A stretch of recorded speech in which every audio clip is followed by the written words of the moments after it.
حضرت آدم علیہ السلام ابو البشر خلیفۃ اللہ فی الارض مسجود ملائکہ، آپ علیہ السلام کے وجود باوجود سے زمین پر انسانیت کی ابتدا ہوئی۔ 960 سال عمر پائی۔ ایک قول کے مطابق مکہ مکرمہ کے مشہور پہاڑ جبل ابی قیس میں مدفون ہوئے۔ آپ علیہ السلام نے اپنی وفات سے قبل اپنے صاحبزادے حضرت شیس علیہ السلام کو اپنا جانشین نامزد فرمایا اور انہیں 5 وصیتیں فرمائیں۔ دنیا اور اس کی زندگی پر کبھی مطمئن نہ ہونا، میرا جنت پر مطمئن ہونا اللہ کو پسند نہ آیا، بالآخر مجھے وہاں سے نکلنا پڑا۔ عورتوں کی خواہشات پر کبھی عمل نہ کرنا، میں نے اپنی بیوی کی خواہش پر ممنوعہ درخت کا پھل کھا لیا جس پر مجھے شرمندگی کا سامنا کرنا پڑا۔ کام کرنے سے پہلے انجام کو خوب سوچ لو، اگر میں ایسا کرتا تو ندامت نہ اٹھاتا۔ جس کام سے دل میں کھٹک پیدا ہو وہ نہ کرو۔ جنت کا درخت کھاتے وقت میرے دل میں کھٹک پیدا ہوئی لیکن میں نے اس کی پرواہ نہ کی۔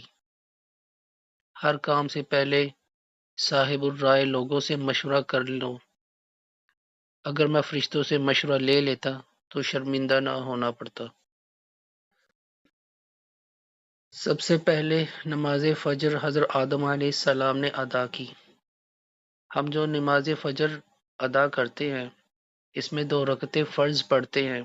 اس کی حکمت یہ ہے کہ فجر کی نماز سب سے پہلے حضرت آدم علیہ السلام نے ادا فرمائی۔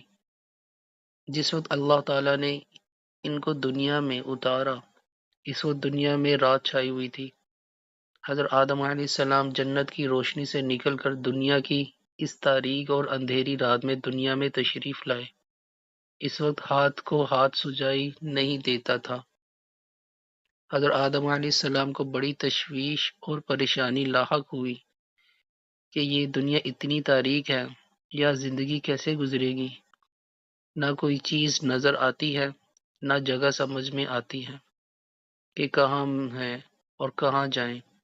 ہر طرف اندھیرا ہی اندھیرا ہے۔ چنانچہ خوف محسوس ہونے لگا۔ اس کے بعد آہستہ آہستہ روشنی ہونے لگی اور صبح کا نور چمکنے لگا۔ صبح صادق ظاہر ہوئی تو حضرت آدم علیہ السلام کی جان میں جان آئی۔ اس وقت حضرت آدم علیہ السلام نے سورج نکلنے سے پہلے 2 رکعتیں بطور شکرانہ ادا فرمائیں۔